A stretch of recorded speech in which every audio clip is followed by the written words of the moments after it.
संजय सिंह।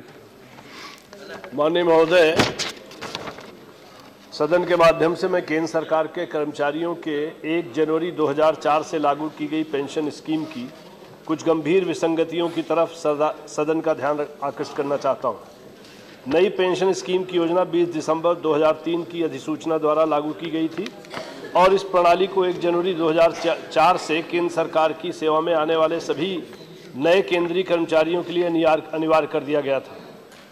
इसकी पूर्ववर्ती पेंशन योजना में कर्मचारियों को मिलने वाली पेंशन उनकी संतोषजनक सरकारी सेवा के प्रतिफल के रूप में और उनको उनके परिवार को सुरक्षा दिलाने के लिए की गई थी। नई पेंशन व्यवस्था में सरकार और कर्मचारी दोनों अपना अंशदान देते हैं। इस अंशदान को सरकार द्वारा शेयर मार्केट की डिफाल्टर कंपनियों में लगाया जा रहा है। शेयर मार्केट आधारित इस व्यवस्था से सेवानिवृत्त होने वाले कर्मचारियों का भविष्य बेहद जोखिम भरा होता जाएगा और यहां तक कि उनकी पेंशन की कोई निश्चित गारंटी भी नहीं रह जाएगी। दूसरी बात, पुरानी पेंशन व्यवस्था में सेवानिवृत्त होने वाले हर कर्मचारी को बढ़ने वाली महंगाई की प्रतिपूर्ति के रूप में प्रत्येक 6 माह में महंगाई भत्ता दिए जाने की व्यवस्था थी, जो इस व्यवस्था में नहीं है। पुरानी पेंशन व्यवस्था में सरकारी कर्मचारी के लिए सामान्य भविष्य निधि की अलग से व्यवस्था थी।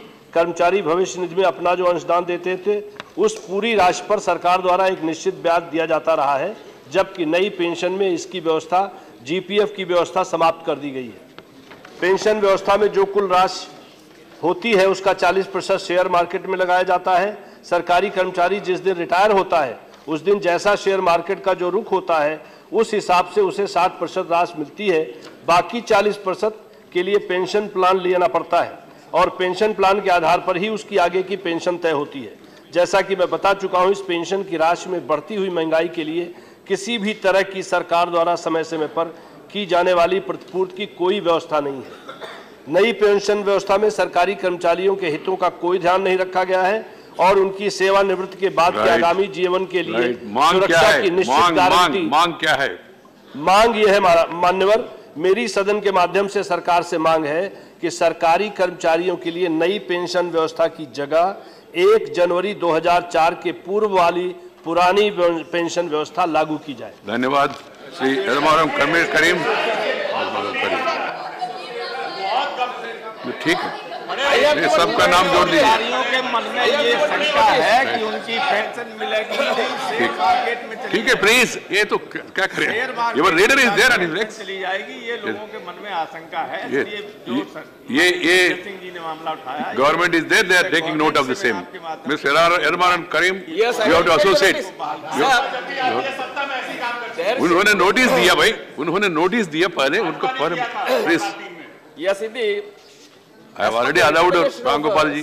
He had it say. Commission, government constituted a committee, NPS committee, and in that committee, government employees organizations are right. That is this, the previous system should be introduced. Right. So far, government has not taken it. Thank you. So a very meager amount is getting as pension those who are retired from the service after the new pension scheme is introduced. That has been. What is your conclusive suggestion? To scrap the new pension scheme and retain the Thank you. old pension scheme. G.C. Chandrasekhar.